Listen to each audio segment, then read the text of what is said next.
record.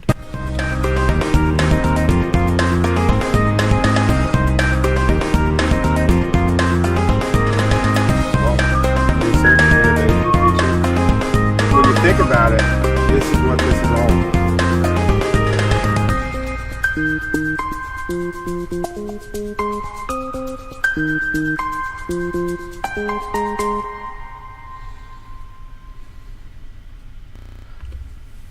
Episode 105. And as Alan Levine said, we have to do something special for 106. The very next one. I can't Episode DTLT today. This is like less than a week, and it's our second podcast on the air. Well, we've kind of... I like this. I think DTLT has found its groove a little bit. Not that it hasn't has its groove, but we've been working so hard. Cable management. And I was thinking about this. You know, those kind of... They seem like just kind of words. Research, innovation, teaching, learning. But in fact, with our latest project, Building on Domain of One's Own, they're for real. That's what we're all about. We're for real.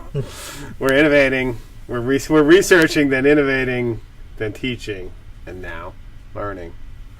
I don't know. So let's talk a little bit about Reclaim Hosting. We talked our last episode, 104, was about... I think we mentioned it a little bit, maybe. A little bit. Probably didn't go into it enough. But we should probably talk a little bit about it because we're on the verge of it. We got about 3 weeks out until we're going to actually open up our Reclaim Hosting. 3 weeks. So oh God, I need to go get another cup of coffee. You wrote an awesome post about Reclaim Hosting, and so, I mean, put it in your words. What is this? Why are we doing it? And what is the potential benefit? Well, I think it touches on a couple things for us, and we'll talk about both Reclaim Hosting and this idea of distributed ed tech, which was another thing that we were sort of covered very briefly in my post. This idea of distributing the effort of the stuff that we do. Reclaim Hosting is actually something that we've bounced the idea of it back and forth for a while now. Ever since I started Hippie Hosting early last year, February last year. And, you've constantly been telling me, man, we're doing Domain of One's Own. We need to be able to offer this to other institutions. Because, as well as I do that even at Mary Washington, it's been a lot of work, working through purchasing, working through our IT department, working with all the different stakeholders to get something like this up and running. You can't just overnight talk to your IT department and say, hey, can we get a server? Can we get a cPanel license? Can we do this? And you need the chops. You need either an ed tech department or an IT department that understands how to run a web host, and that's not always something that most schools have. And in fact, early on with DS106, back in 2010 when I first ran it, I reached out to Zach Davis, who was running UMW blogs and who kind of really been the inspiration for a lot of this stuff. And so he opened up a kind of small version of this, but this was just a side thing for him. Right. And when I didn't know how to run a server or do all that, so I was kind of like, this is awesome, but there was a limit there because, it's just kind of a sideline, I'll help you. But when you started doing all the research for Domain of One's Own and you started blowing this thing out and kind of saying, this is possible, and we went down to Emory, and Emory was interested, Emory University was interested in what we were doing. I think on that train ride home, after we came back from Atlanta, we were like, there's something here that if we figure this out, which you did, we can open up to institutions, nation or worldwide. Right. And not just institutions, too. There are certainly educators out there that, run courses that might have 15, 20, 25 students, and they've wanted to do something maybe like DS106 or maybe something different like a digital identity type of course, and they can see themselves offering their students web hosting, or even some computer science classes would want to do something like that. But there's a lot of management involved in saying, okay, for the students, you got to go out, you got to buy your GoDaddy account or your Bluehost account, you've got to get your domain, set it all up, and then we'll start experimenting, make sure everyone's on the same page. Whereas I think with this, what we're hoping to offer is a unified experience. And for an educator, they can come in and they can say, I've got 15 students, hand off X amount of money or have the students purchase the domains directly, and then they're all on the same system, they're all using the same software on the same server, and it's all pretty seamless. And the two propagate if you do it on the system within minutes. You learn that with Domain of One's Own. Yeah, I've tested that, and from the time of sign up, your website is live in 10 minutes or less. It's amazing. And I think the point you make is it's not just about institutions. In fact, more so, the institutions is kind of almost a scale beyond Reclaim Hosting right now. What it is about those faculty members, and it's about those people who want to do experimental stuff. We have them here, like Zach Whalen or Alan Levine and Martha Burtis, when they were teaching DS 106, which is digital storytelling class here at Mary Washington. They first piloted the idea of this through hippie hosting, but also through Domain of One's Own. And Alan and Martha both said that it made the process so much more streamlined. Yeah. I can speak to the fact when I did it for the freshman seminar class I taught in the fall, but also for DS 106 taught this summer.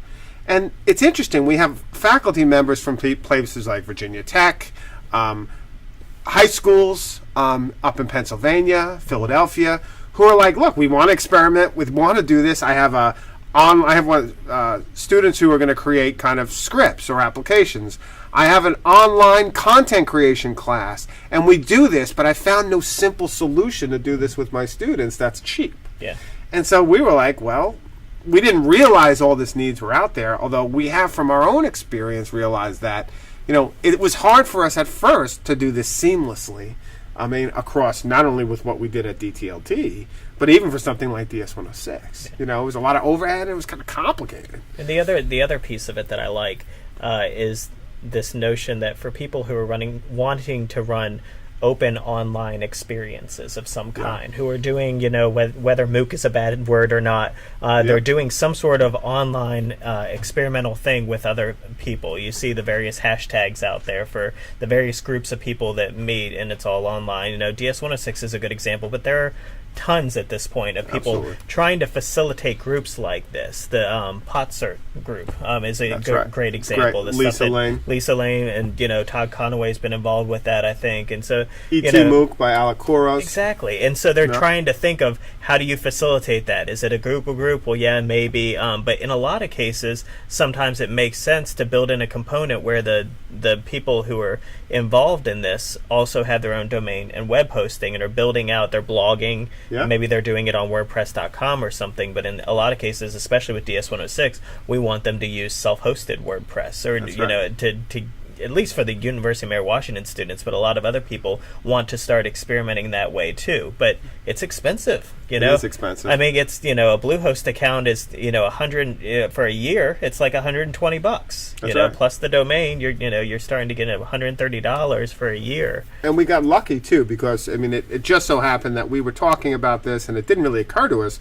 But I got a flash grant thanks to David Wiley from the Shuttleworth Foundation, which gave us some money to actually play around and buy the server and get the stuff up and running. And thanks to your expertise, we could actually put it up and running, and that shouldn't be overlooked. But the interesting point, I'll go back to your point about this idea of, these communities. And the other thing is, we just didn't want it to be a server like, here we are, commodity wholesale server, get your server and shut the hell up, right? Do your job. We wanted it to be something where we're not paying for the server thanks to the Shuttleworth Foundation. We have some of the expertise thanks to the work we've done here at UMW. So UMW is also crucial in this. They paid us to experiment with that stuff. So how can we offer up this service and build a community of people around it who want to do it? Build a community of people who want to support each other to learn how to run their own cPanel, how to install their own applications. How, as a professor, to not only install your own stuff, but use cPanel to help students who are doing their stuff get up and running. So through what you've set up, a faculty member doesn't only have their own cPanel, but they can be related and resell to students their 10 or 15 cPanel accounts so that they can help them get started if they have a problem with subdomains or mapping new domains, right? So there's this kind of beautiful kind of almost like, I don't know how to say it, it's almost like you give a faculty a cPanel, and then they can control the cPanels of their 15 students to help them learn. And so you distribute out, almost fractally, the relationship between teaching. And I think that, we've mentioned community a couple times. The community is important, right? Because, you and I are limited. And, look at us. Yeah, I mean, if we have a lot of responses, and we've seen an overwhelming response so far from people, but it's really more important for us that we're building this community of people sharing their resources, sharing what they're doing. We're going to do our best throughout this next semester to put up a lot of documentation, to talk openly about it, to use this platform as a way to talk about those various things, about cPanel, about how to do various things, and basically run like an online sort of open digital identity type thing around web hosting and all this stuff to get it started. But the community is important there. I think we've all got to support each other, and that's that idea of distributed ed tech. This this idea that if you don't have a 6-person DTLT type department, if you've only got yourself, or maybe you've got one instructional technologist who's mostly a Blackboard administrator and has no idea what you're doing in your class with cPanel and really doesn't have the time to really offer to it, that we could all support each other in that, and that others would come along offering things that we couldn't. We've already seen people in this community that's going to be created that offer something very unique and interesting to bring to the table. Yeah, and I really like that idea, and that's the most exciting about the whole thing. And I've talked with this with Brian Lamb. He's had this idea about creating a larger community, like a co-op for stuff like this. There are people like Pat Lockley in England who's already been helping people just out of just coming on and help me clean out my server with some stuff. I mean, there are people out there who I think really want to help support other people. It's the beauty of the web, right? They're there. We're just trying to maybe help harness some of that stuff and give a kind of, a unified object of desire and attention like web hosting, because it's not a happenstance that we're doing this around a cPanel web hosting on a Linux system. That's how DTLT, this whole group, got started in the experimentation and innovation we've been doing for the last 10 years. We each got our own web host account, we got a domain, and it was like, hey, go install some open source applications, see what the best of breed are, and let's try and distribute that out through the community. Now, what if we can do that for people, like you said, who have 1 or 2 instructional technologists and are kind of stretched thin and couldn't even dream about setting up their own server to give faculty and students their own kind of possibilities and experiment with this stuff? What if they said, hey, I don't have to do all that, but I know a group of people who are doing that, and I can introduce you to it, I can get you access to it, and I can help guide you through it. What it reminds me of, and I think I said this to you offline, is it reminds me of the experiment that John Beasley Murray, which I still think is the greatest experiment in ed tech, did with Wikipedia alongside Brian Lamb. He basically said that his students have to write 8 or 10 featured Wikipedia articles. And they were kind of doing hardcore research and then coming back to learn how to do Wikipedia. Well, a group of Wikipedians who, were this distributed group of people who just knew Wikipedia and knew it well, came to the aid of these students and helped them learn and kind of, mentored them through the process of using Wikipedia. And what if you took the best of ed tech folk who are out there and open and want to learn and help and gave them a platform where they could help others get up and running? Because there's a lot of bitching and moaning about the LMS. There's a lot of I'm tired of doing this and stuff. But it's then let's stop that. Right. Let's build a platform, let's make it affordable, and let's share the resources we have. And that distributed idea, what Andy Rush called the hashtag, would be dead tech. DEDTEC. No, dead ed tech. What is it? It's dead tech. DEDTECH. Dead tech. DEDTECH. Hashtag dead tech. DEDTECH. Which I love, this distributed ed tech, but also the kind of death of the solitary model. Right. That you're in your own school, you can't reach out and get help from a whole nexus and network of people who are doing this. Absolutely. And that's completely exciting. Yeah. And I mean, like you said before, creating an educational version of Bluehost would not be interesting at all. This community is interesting, and what we can do with it's really interesting. I've had a couple people already sort of wondering what that looks like, so I think we should probably sort of show them a little bit of what we're working on. Let's go to the videotape, Tim. Yeah, let's go to the tape. Yeah. So this is the website Reclaim Hosting. Of course, anybody who's already been on here sort of knows. It talks very briefly about what our goals are with this, and talks a little bit about it. And then we've got that interest form. I would tell people, if you are interested in being a part of this, go ahead and fill out the form right now. Yes. The sooner the better, so we can deal with we the have numbers. an idea. Yeah, so we have an idea of how many people. We've had an overwhelming response. We have so far. Yeah, which is awesome. I mean, it's big great. number. Yeah, it's great. So, but yeah, so you can fill out the form there, and you can say, "Hey, I want to use this." We're hoping to open up sign-ups by August 15th. Like that marriage of hoping and opening. We're hoping it up on August 15th. Let's open this up. So, which happens to be after I get back from vacation, so I should be well rested by that point. No, you shouldn't. Yeah. You'll be working throughout your vacation. This will not be a Bertus vacation. I'm going to make sure I don't have internet access. So, I like sniping. Get out of my chair. So, okay, sorry. I just worked a little bit on this, so I'll show you what this looks like. This is not open for signups yet. Please don't go there. But exactly. Disregard that URL. Yeah, do not look there. Don't go there. But this is sort of where people will go to sign up, and I only show it to show you a little bit about what that looks like. So it'll have some sort of order form where they can sign up for their domain. They can search for something like timowensrocks.com. And it'll probably available. Tell them if it's available or not. That's a good thing. We should probably mention the pricing. When I wrote my blog post, and I'll switch back to the camera to talk about this. When I wrote my blog post, I think I said $10 a domain. And the more we talked about it, the more I think we thought that we should probably have just a small amount of overhead. The domains cost us $10. So, well, let's be honest. When we saw the numbers that were coming in and we're doing a free server, we were like, look, if we have thousands of people doing this, we're going to have to get more servers. Yeah. So the $2 is actually a buffer in the event that X amount of people sign up. We'll be able to afford a second or a third server so that we can push this forward. We don't want to say it's free and then cut it off. Yeah. But at the same time, we only have so much funding from the Shuttleworth Foundation, and some of that other funding is dedicated to other stuff. Yeah. So $12 a domain. The hosting is still free, and that domain is for an entire year, as well as the hosting. I think we're supporting it for the whole year. Absolutely. So, $12 for a website you get online. Hey, come on, it's a bargain. Hey. What do you want here? What do you want, my shirt? So you can choose your domain. I'll switch back here. It'll tell you if it's available or not. So if I put in my blog here, like timmyboy.com. That one. Whoops. You probably missed an M. Hold on. You did, right? TIMMMM. Me boy. Jesus. It's very hard. It is hard. I don't understand.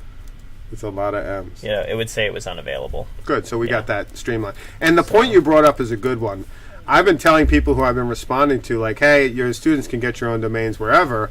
And I guess that's true to a degree, but in order for this to be streamlined and work as simply for us in terms of support and for them, it would probably be better if they bought it through our system. Now, that's saying, but the thing is we're going to spend all our time supporting pointing domains and getting students up and running, and so will the faculty, rather than making it. The beauty of Domain of One's Own and what this is based on is how streamlined it is when you have the domain and hosting right there.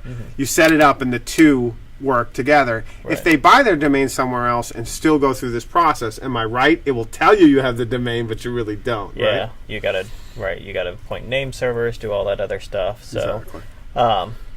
I've added something in here where if you've got a course that you're a part of, that'll at least log it in the system, so we have a good idea of who's signing up from which courses. Exactly. They can even choose ID protection if they're concerned about their privacy when you register a domain. The whois information includes that, so they could add that on. It does cost a little bit extra. If they want to manage their DNS and not use our hosting, they could do that as well. But, awesome. So all of that's available. And then when they check out, it gets provisioned. Now, the other piece of that is that, so this is the, that's the area where they sign up and where they do the ordering. all the real magic happens in cPanel, which is a piece of software that allows you to actually manage your domain. That's just an ordering screen. Yeah. I can show that. Let's see the cPanel, because in fact, this is the thing why you would do it. Right. What I love about the WHMCS is that it streamlines the whole process of signing up. And that for us was huge with Domain of One's Own. We have 1,000 freshmen potentially who will do this, and we needed to make it as streamlined as possible.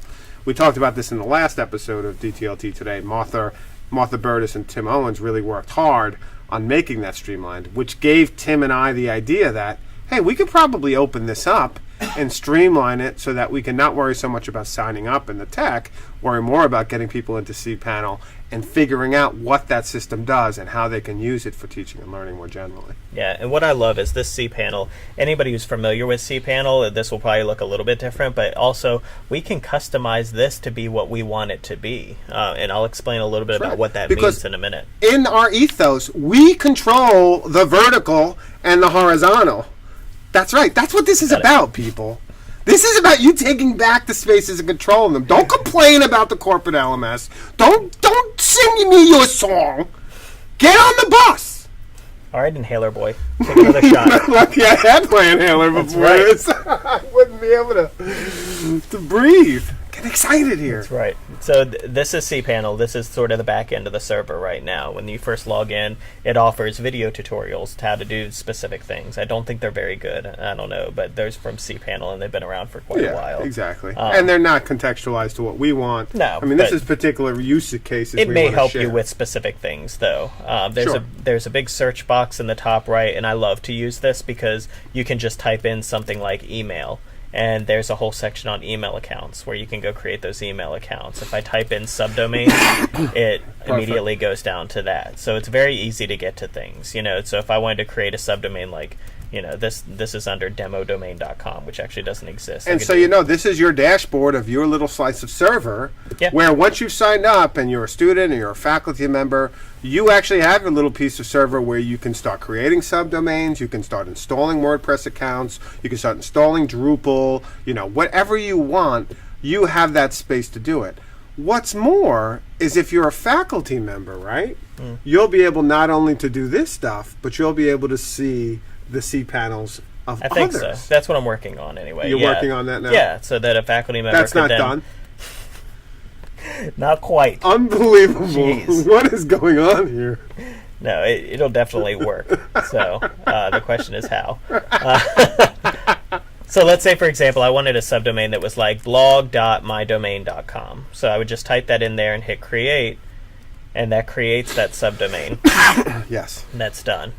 Now what if I wanted to put WordPress on it? Traditionally, to install WordPress, you would have to download the files, upload them to your server, create a database, put in all of that information, and get it all connected, and then it would work.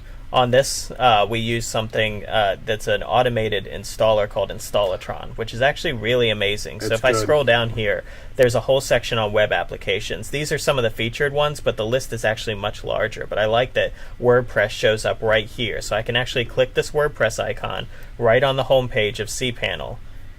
And there's my install button. I want to install WordPress. It's going to come here, and I can choose where I want to install it. There's that blog subdomain right there that I had already created. So blog.demodomain.com. I can choose which version of WordPress. I can choose, and this is by default here, that it'll update WordPress anytime WordPress comes out with an update. It's completely automatic. Maybe I only want to update to the minor releases, but if they do a major one, I want to be able to evaluate. I could do that too, and if I don't want it to update at all, I could choose that as well. But the default is that it does all the automatic updating for me. It creates a database completely for you and connects it with WordPress, so you don't even have to know what a database is. It kind of abstracts that a little bit. Yeah. And then down here, you can choose an administrative username and password. So, I might put something like this in. I'll just keep all this various information, and I'll put in a website title of like Tim's blog. You can even enable multisite that's pretty on here, cool. which is amazing. Yeah, for like if you wanted to run a course through this, then that's one way you could do it. You could have something like sites.yourdomain.com or course.yourdomain.com, and then they sign up as blogs underneath of it. So I love this. Any faculty member, any student could create their own, basically, what we have here, UMW Blogs, which is a massive multi-site. Right. I mean, this, in a touch of a button, you could do that. And I could imagine having like jimgroom.com and having courses as my multi-site. Yeah. Courses.jimgroom.com, and then all the different courses I teach, like, DS 106 or true crime or hard-boiled fiction. That could all be part of my courses, and they could be different sites, but I don't have to update 10 different WordPress blogs. Right. I update one, Yeah. which I love. Multisite's a pretty advanced thing, but it's very cool. You get to share those plugins with all the other sites that are connected to it. You control the themes and stuff, so there's a lot more control over it than everybody having their own WordPress Well, in some site, ways, that idea of multi-site is similar to what we're doing with this experiment. Is it puts us all on one server, and it enables us as a community to build and share, right? I mean, multi-site has one URL, and it's defined by that. But what I'm realizing is that same idea of that distributed sense of a multi-site, where you have all these different sites where you can enter, is the same idea of a shared piece of server. You have all these different people working on it on one server who are kind of building a community by learning and experimenting on there. It's what we did in a distributed way at DTLT 10 years ago and have been doing all along, but it's also kind of opening this up. Now, the point that someone brought up when they were asking us in an email, what are some of the are we using cPanel? Yes. Are you going to automatically update, WordPress? It's like the WordPress problem is if you don't update it and you have plugins and stuff, then the spam start coming or the hacks start coming because it's so popular. So we're going to automatically update some of that stuff at certain points, let the community know to prevent that. But we're also going to pre-install a certain amount of spam software for WordPress, cookies for comments, so that as it starts, we're not going to have that spam problem, because we have extensive experience with this at UMW. As much as you say, install Akismet, it's free, although that little dial says $35, which is annoying, but it's free. Right. Students still don't do it. And so they're like, I have 5,000 spams, I want to close my site. It's like, well, why don't you not close your site, but put on a spam filter, right? So it's something as simple as that. We're trying to make it, work so that there's less overhead and more kind of focus on that.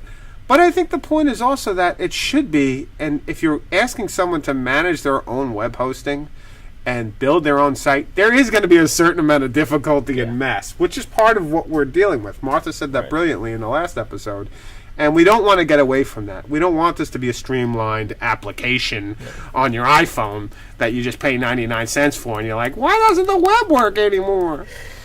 No, but Installatron does afford us a lot of things in that regard for, automating some of this stuff, making things like getting those plugins in there easier and that kind of stuff. And it makes our job easier to kind of create an environment that's more kind of fecund for this kind of experimentation. Right. But at the same time, that's going to depend upon the people. And, that's why it's cool to be doing it through faculty and students, because they have a very particular way that they want to use it. Mm-hmm. Like whether it's, folks have said they want to have their students develop applications. They want to have them create web content. They might be doing HTML and CSS. I mean, the uses are, unbounded almost, far more than just a WordPress blog. Yeah. And that's kind of what is interesting about this experiment. As much as we've been a WordPress shop, I like the idea of moving beyond WordPress and outside of WordPress a little bit, because not only is that community become a little closed its own ranks about how much it's dominant, which whenever you have this dominant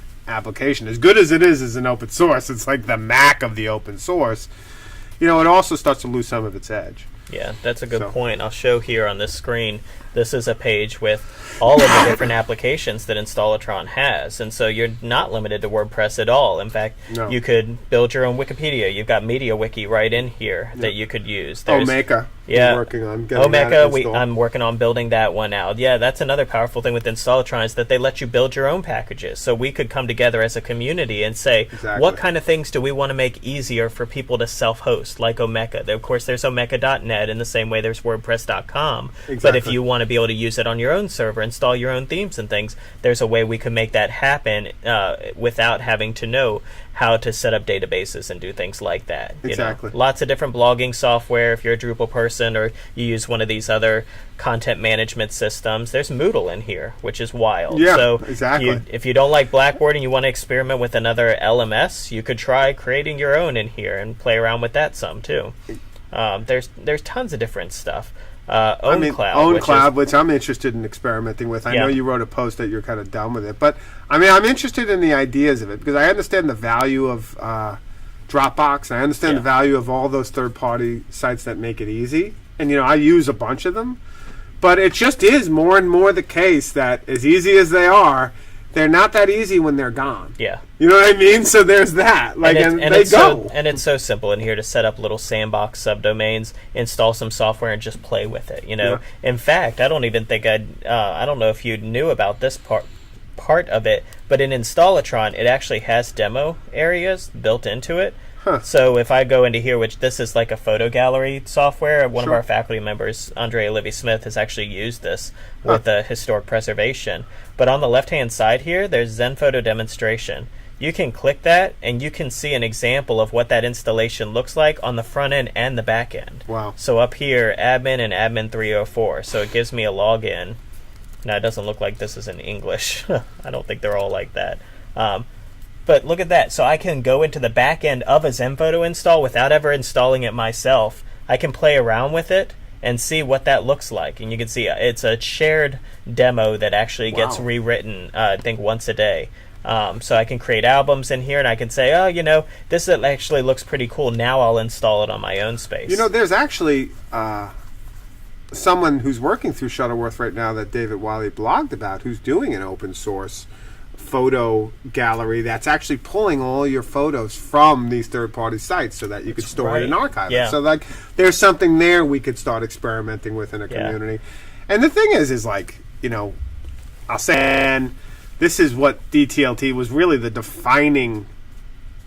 I mean, there's DTLT before this, but I think in defining where we've been for the last decade, it really came out of experiments like this. We played with Typo 3. We played with I think it was called Coppermine Gallery. I mean, there was all these different applications that we played with and tried to figure out what did and didn't work and how we were going to use it. And I think there's a lot of schools out there right now, and there's a lot of faculty, and there's a lot of students, and there's a lot of technologists who could benefit from such a thing. That's the problem with buying a system. You become a slave to the system. And I think this enables us. And I mean, I'm just looking at what you're showing. I mean, all of this, Tim, for $12 a year, at least for now, because we don't know if there's going to be a second year, because we only have a flash grant. But even if it's a $12 experiment for a group to just see what's possible. Yeah. And if you can it at the end of whatever, 5-6 months, a year, fine, can it. Yeah. I mean, it's a lot of fun. And I mean, this system, it's a lot of fun to play with. It's really open for us to do a lot with Installatron. I mentioned being able to build out, different installers to do different things. Yeah. And so, I think we could have a lot of fun with that and build stuff into cPanel too, and just see what are our needs out there. Like I said, it doesn't have to be an educational version of Bluehost, but we could build a system that works great for educators. Absolutely. And what kind of things would that look like? That's what we're wanting in the next 6 to 12 months for people to help us understand is what are the hurdles? What are the obstacles in the way of this? We're going to try and make the sign up and the ordering and the provisioning and all that as seamless as possible. What else? Once you get in there, where are the hurdles there, and how can we make them even easier? Well, the point is, and that's a good point, and we talked about it a little bit in the last episode, is what does the support look like? Where does it happen? Does it happen on Twitter? Does it happen in blog posts? Does it happen in a kind of forum software that we don't yet, that kind of aggregates some of those questions? And we're not sure even of that, and that's a tricky thing. I mean, the forums work to some degree, but you also want to have, and you're going to have your own particular case examples, and is there a kind of a new version of forum software or of Twitter? Because I was thinking the hashtag on Dead Tech would at least get the conversation going, but you can't solve every problem in 140 characters, so you need other spaces to work through it. I've always had fun writing tutorials and blog posts that hopefully other people would pick up and use and then play on, but there's a ton of ways to do this. And one of the things I'm really excited about as the semester gets started and as this gets up and running is working with you and Martha and Annie, whoever else is interested in a kind of, we've done a curriculum because we've done something like this. It's not like we haven't. We worked in spring with 30 faculty at Mary Washington to get their own domains, to experiment around, and to also think about more broadly about what digital scholarship is. And so we have a kind of curriculum we use there And we're going to take part of that curriculum, particularly the part framed on using cPanel, and explaining what subdomains and databases and all these different elements of it are, and creating a weekly show like this where we share it out and say, hey, here's something, try it out and see who does it or doesn't. But that will be our way because, frankly, we're not reproducing effort. We're doing this. This is born of domain of one's own at UMW. I mean, the two are not separate. What we're trying to do is take the work we're doing here at UMW and point it towards the web and invite people in. It worked with DS-106. We've seen it work with the MOOC as a kind of larger experiment with Siemens and Downs did 5 years ago. I mean, pointing the work you're doing towards the web only takes a little bit more effort. But the implications for what it means for distributed ed tech, for changing it, are, I think, amazing. Absolutely. So with that being said, go to reclaimhosting.com and sign up. What are you waiting for? Why are you just listening to us Yeah, talk here? what are you doing here? We could talk all day, but, And I will. We should Jim's just turn off the Jim's not going to record. be happy until every hair on my head is gray, and I'm completely bugged out. This is so UMW by all Blog's means- idea, so I want to see what the You want to see what looks happens like. to this pretty face? Go and sign up. Tell me how many students you got, and Jim will live blog me weeping in the corner over here. That's right. That's awesome. No, we can scale this thing. So I'm big is good, small is good, everyone's good. So We have the technology. I just want people to be involved, and I want to work with them. So Yeah. it's exciting. So Reclaim it. reclaim it. We need an icon. Anyone out there have a good idea for an icon for Reclaim Hosting? I got kind the of- little box thing. You haven't been happy with that? Oh, was that an icon? That was a little box. It's like Pandora's Hey, box. that's like Blackboard in a box. Not a box. Pandora's box. Oh, Pandora's box. They- But there's they're nothing coming out of it. Infinite possibilities. But there's nothing coming out of it. There's light coming out. there's light. Light. The light. I am the. No, Okay, I'm not you know even what? gonna- Maybe we'll get the trunk from Repo Man, and that will be it, with the green light coming out and evaporating the police. So if I just say you don't like my logo, do you want to? I didn't even know it was a it's logo, fine, so fine. yes, I don't like it. Yeah. I like Fine. you though. You worry about the window dressing. You are nice. I'll worry about the beeps and the boops and the that The kind of thing. window dressing. Look, Logos. I'm the face of this. Look at this. See? Look at this. It's a scary face. I'm the inhaler behind this lung. All right. With that, we'll see y'all later. Bye bye. Big fan.